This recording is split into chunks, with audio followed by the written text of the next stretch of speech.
Should I mute myself? Okay. Okay.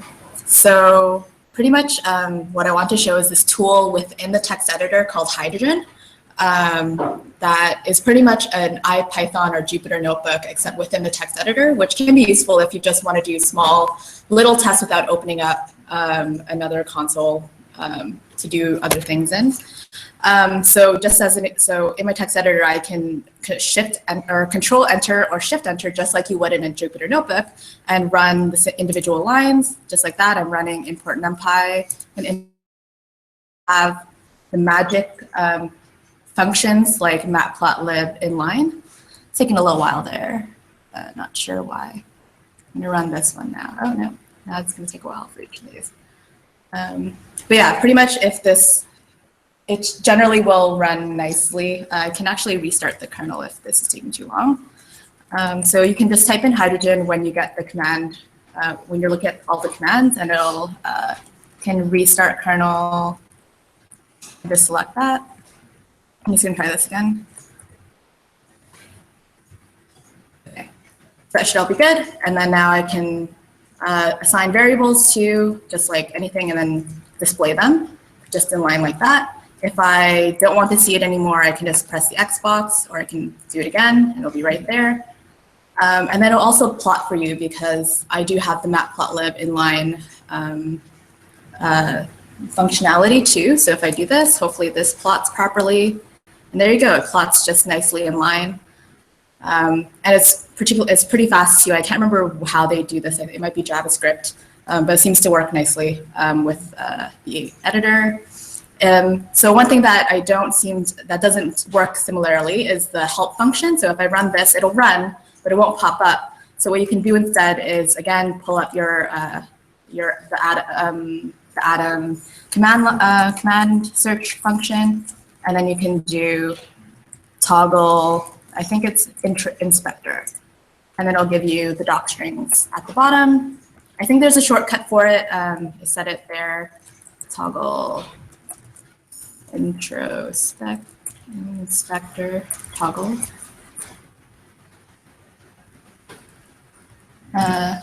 Let's search again. I'm not sure why it's not showing up, but I think there's a shortcut to also get the doc strings of any of the functions that you have, as long as it's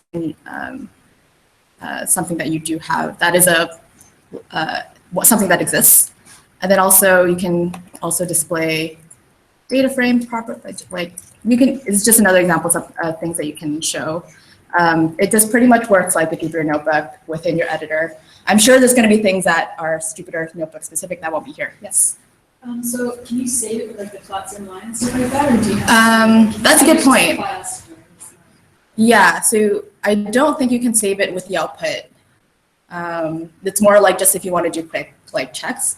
There's this other cool function where you, I guess you can save all these. You can save images like to copy to your clipboard and then, or things like that. Like there's other types of ways you can get the output, but I don't think you can save it like the way you would a Jupyter notebook.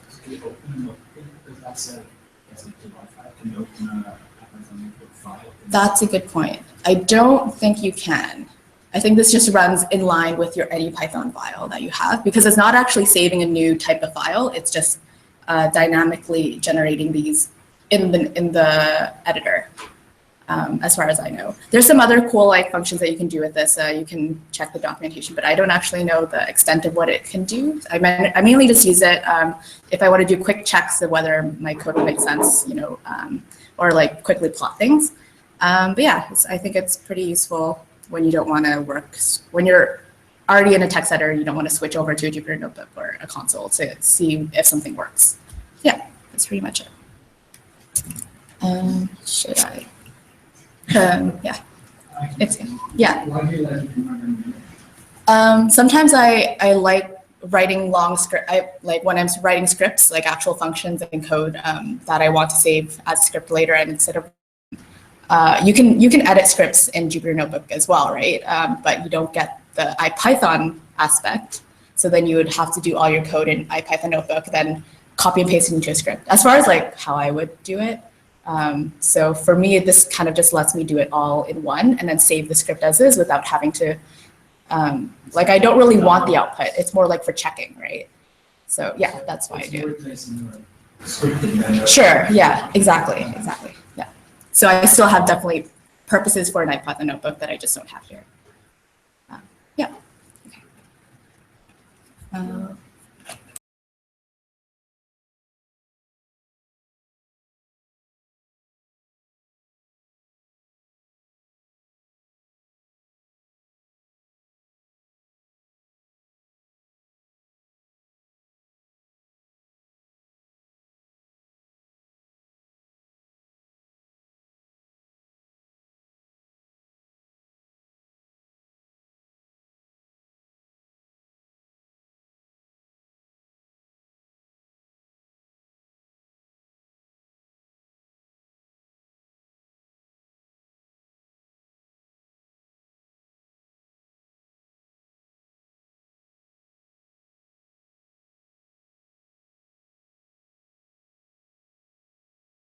Unmute, there we go. Am I starting now? Okay.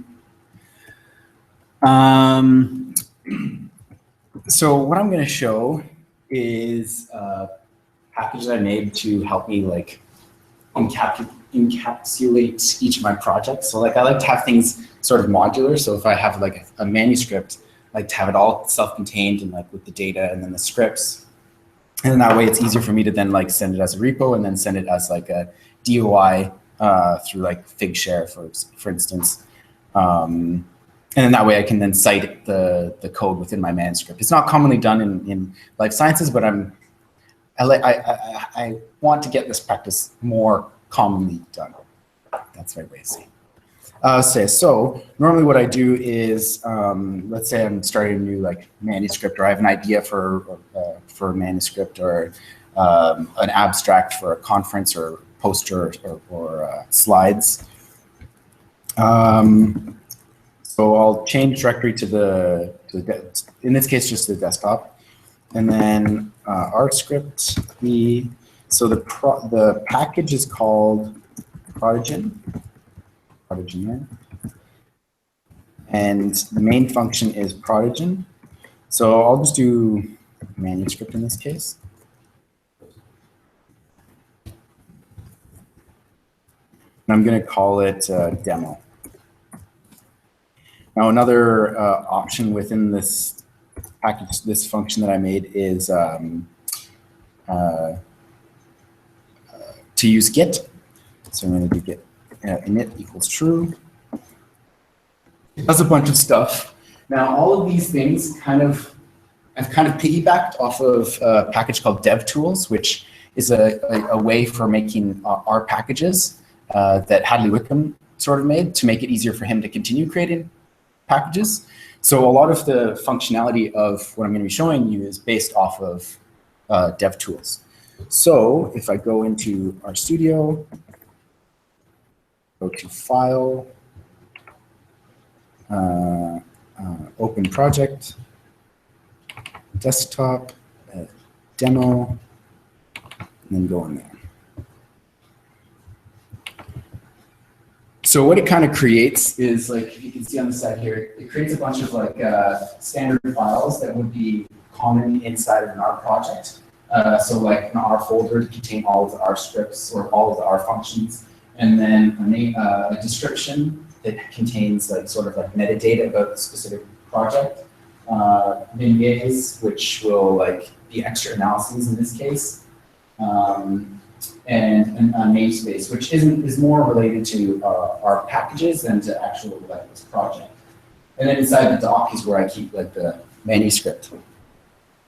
So like in this case, it'd be a manuscript, and it creates just like a standard template that I can use that just says like change these paths if you want to use a bibliography and so on. Now the nice thing about, so like let's say I want to create a function that I don't know, maybe uses just going to use like something like simple, like let's say ggplot. So if I use ggplot, so if I create just like a function,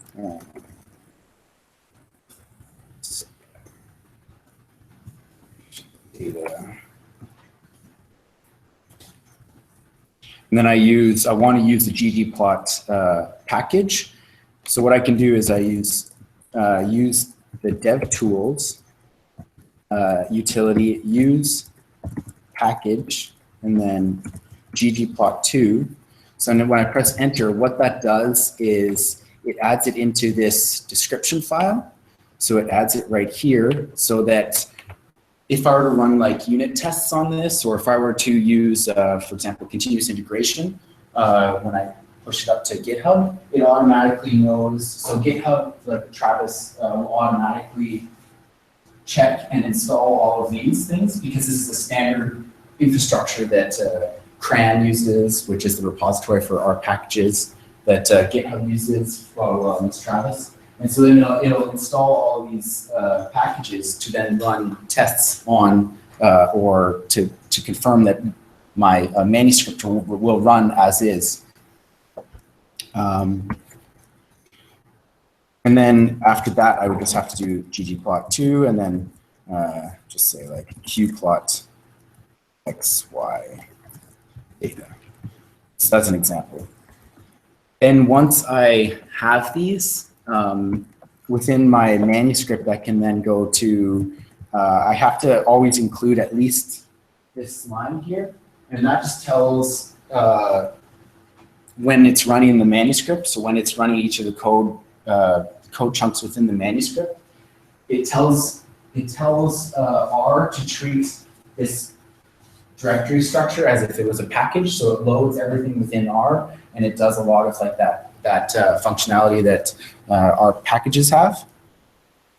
And then if I did want to, so like let's delete this, for example. If I did want to include that plot, I can do plot scatter and then iris.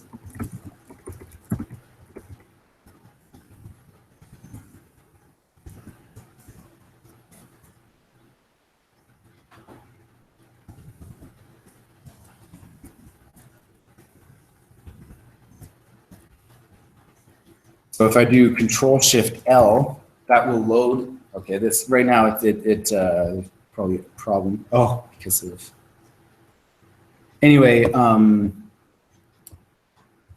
what it does is it just loads all of the functions within R, so that I can then within the R folder here, so that I can then use them within the manuscript. So rather than have the manuscript fill up with just the straight raw code, I can have all of it contained within the R folder and then keep the simplified version inside the manuscript. The other advantage of doing it this way is that then I can then include our oxygen tags. So I can like document the function. So if somebody does want to go and see how I did the analysis for my manuscript, then I can just, then the documentation is here. So it'll be like create scatter plots and so on. And these are all like common features of creating R packages, which is a nice like infrastructure to build off of when doing like your own analysis, because it's quite well established within the R community. Some other things that I have. So if I do want to include like a license, I can say, okay, include the license so that people that want to look at this code and then can then reuse it, so that it tells people that they can use it. If I want to send the stuff to Figshare, then I can. At the time that I wrote this, Figshare had no way of interacting with GitHub through like tags, but now anytime you create like a tag within Git and put that up on GitHub, Figshare will automatically update the DOI. So this thing is kind of deprecated now. And then this other one, Strobe, this is more specific to like, because Strobe is like the reporting guidelines for epidemiological studies. So like standard reporting of observational I don't know what E stands for, but observational studies. So then I can then include like that file that oftentimes when you submit to journals, you have to put that file along with it. Other than that, that's like a very simplified version of what most of my analyses look like. Is like this kind of R package style of doing things. I think that's it. Any questions?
Yeah, now we're good. Yeah.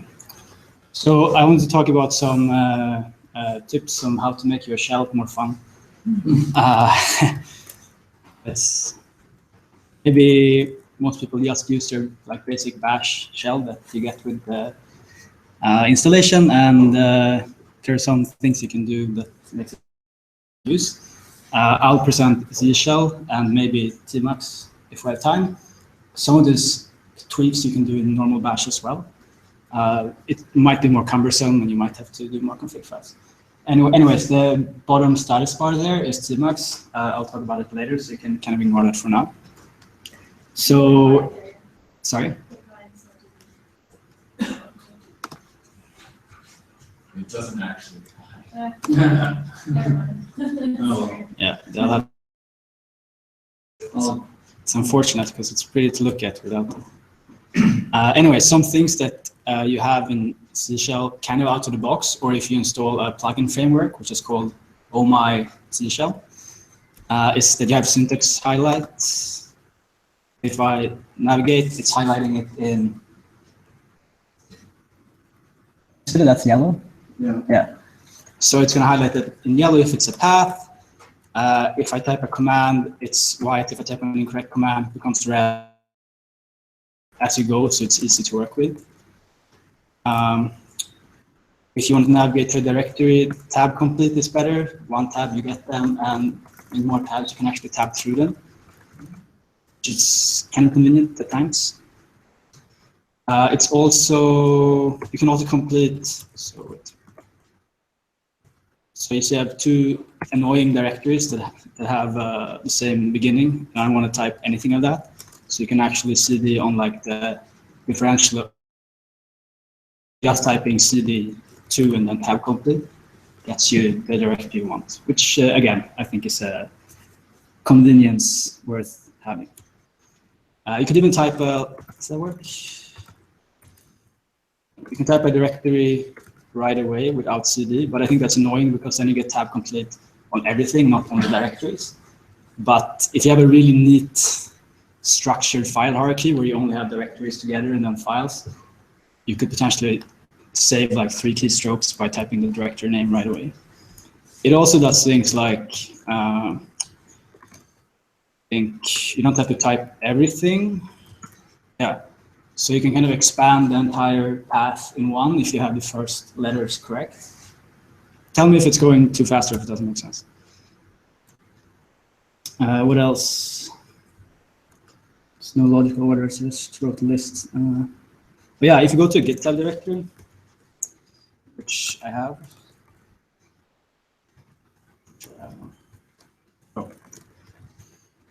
Let's go to this one.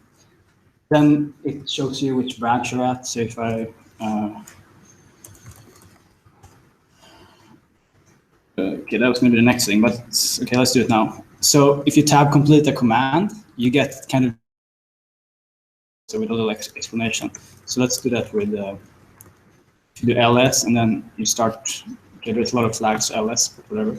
It's actually going to tell you a little bit about them, which is handy if there are not this many flags. So if I start doing git commit, and I don't know, well, we'll tell you, okay, this is what they do. You can like select one of them. I like that one. And obviously, if I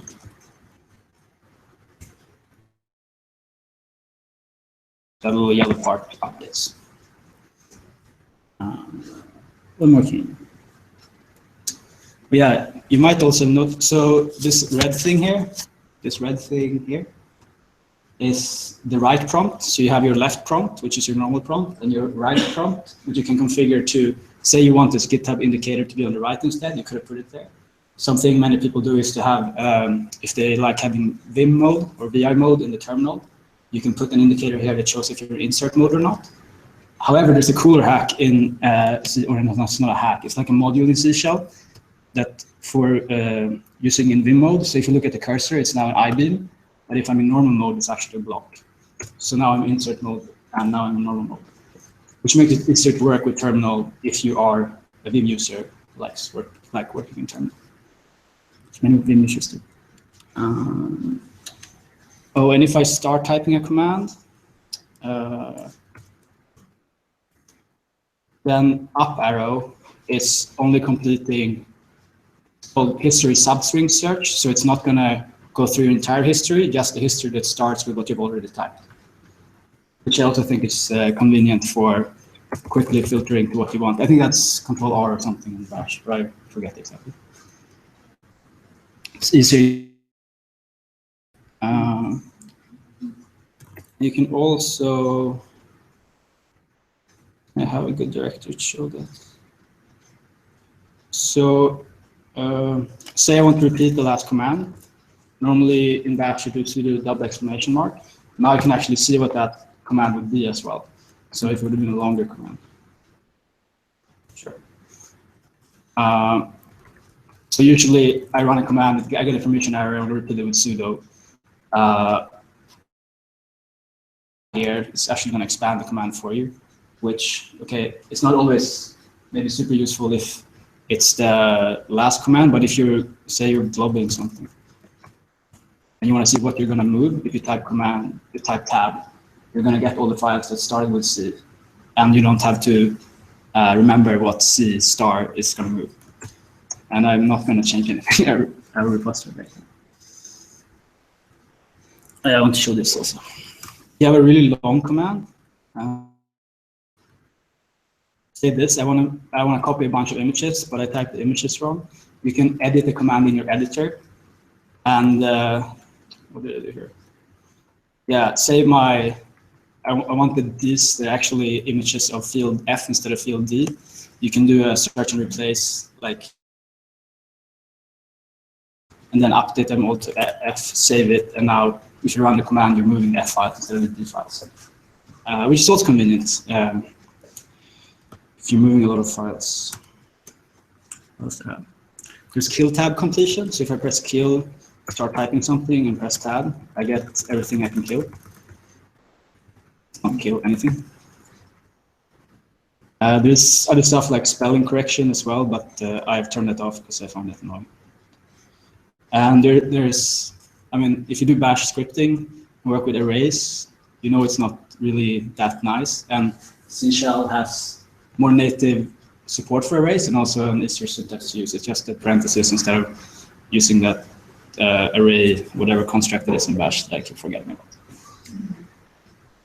That's kind of it for C Shell. I can talk about tmux also if someone else. I'll talk about tmux. So tmux is a terminal multiplexer or multiplexer. That if you've heard about something called screen, it's kind of you can see it as a spiritual successor to screen. And basically what it allows you to do, kind of in a simple sense, I guess, is to have many terminals within your one terminal window without relying on a GUI app that provides you with tabs. So if I press shortcut key, which doesn't matter what it is right now, you can split the screen in half, for example, and then you can split the other screen in the horizontal vertically. And this is how it usually work. And I think it's because maybe you have your text editor open here, you're working on something, you're monitoring some process in another tab, and then you're like compiling your markdown document with Pandoc or something. So it's kind of nice that you can have this set up, and it's super handy. Say you're used to using console or GNOME terminal or whatever, and you're used to having your tab, but then you remote in via SSH to another computer, and suddenly you just have that one terminal window, or you have to open a new tab on your computer, SSH again, and then open another tab if you want to do anything, SSH again. If you just run tmux, which I have started by default, but if you SSH into your touch computer, wherever you run tmux there, you suddenly have access to all this, like this way of kind of laying out your terminal windows on that computer with only one remote session, which is really handy in my opinion. And the part here we can't see is the equivalent of the, I guess, tabs in another editor. So these are splits. They're still separate terminals, but they're kind of splits within visually for you within the same window. And if I press another shortcut key, I can open up, like you can see that they expanded down there. Now there's actually 1, 2, and 3 marked in yellow behind here, which is my active terminal. And I can go in between the terminals I have open. So you can have both tab-like things, and also within tabs you can have splits. And it works really well with C Shell because natively C Shell supports shared history for all commands except the most recent command. So if I type, and also this is a nicer way of looking at the history than compared to history. It does some things nicer. So now they're the same. If I type a new command here, it will show up there with a star. It means that it was made in not this terminal, but another terminal. If I would do it here, it shows up without the star. And also, again, like just convenient, if I start typing up here, the first I get is not going to be ls. That's going to be the first command I did before, the last command I did in this particular split. And then after that, it goes through the history. Same thing here. It's going to be, it didn't make sense, but it's first the last command you did in that actual terminal, and then it traverses the history. What else is good? tmux. Oh, this is also, apart from SSH sessions, if you ever have to deal with a computer where X has crashed, but you don't want to turn off the computer, this is super handy because you can actually like work with the computer as you're used to working with it, with multiple splits or multiple tabs without relying on your graphical shell working. And you'll appreciate that if you ever had to deal with a computer where your graphical shell crashed. Or if you're like just installing a desktop or something. What else did I have? Also good if you have to run a long-running process on a remote server. Yes. Because you can detach it and it'll stay running while you log off. Exactly. If my terminal app would crash right now, I could still open a new terminal app. Let's see if we can do that. It's not gonna. I have it load by default on all my terminals. Yeah. But if you would open a terminal without, you can see that I have multiple sessions running. If my terminal will crash right now, I would open a new terminal, I would type tmux ls, this session will still be running because they're not dependent on your graphical terminal. They're still running in the background. And then I could attach to that session again and have everything just as it was when the terminal crashed. And that's super handy if you SSH into things and your connection goes down, something like that. Then, I mean, it just saves all your work.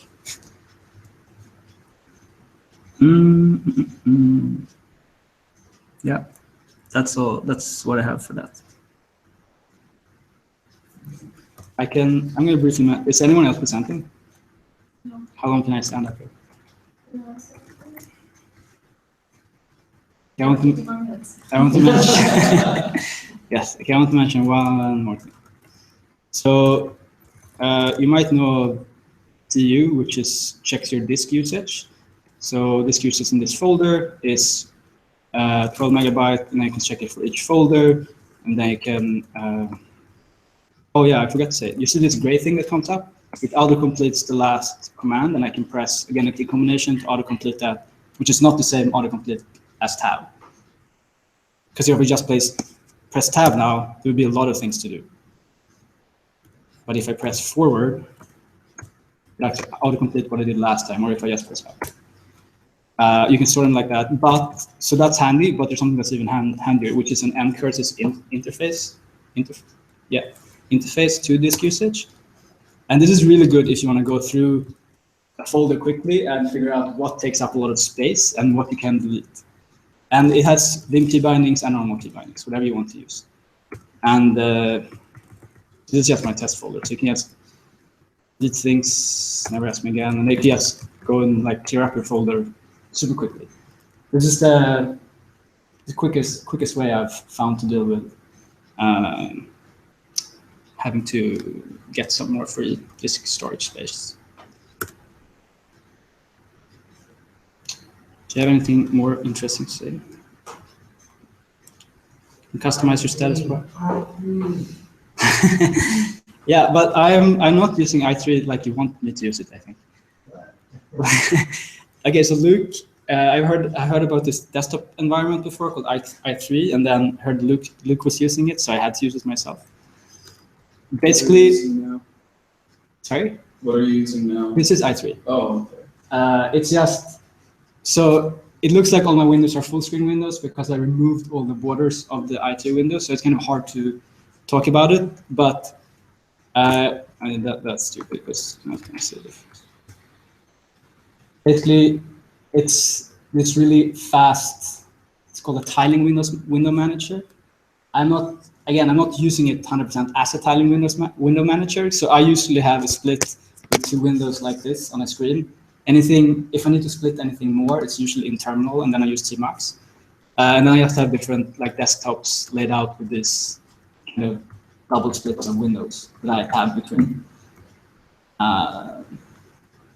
That's not, I mean, I know in i3 you could actually recapitulate, what's that? You could recapitulate, yeah, you could use i3 like this as well.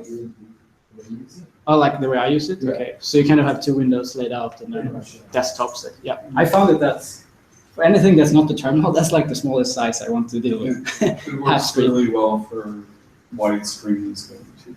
For wide screens also. The reason yes, so I guess so. Yeah, it's true. I switch between applications with Windows button and Vim key bindings, and then in tmux it's control and Vim key bindings. But I mean, yeah, that's.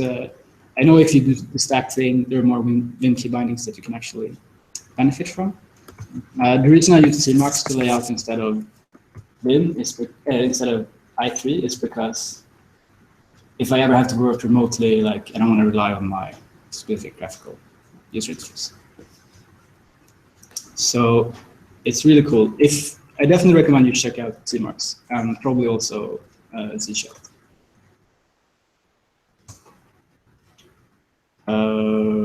That's it. Any questions?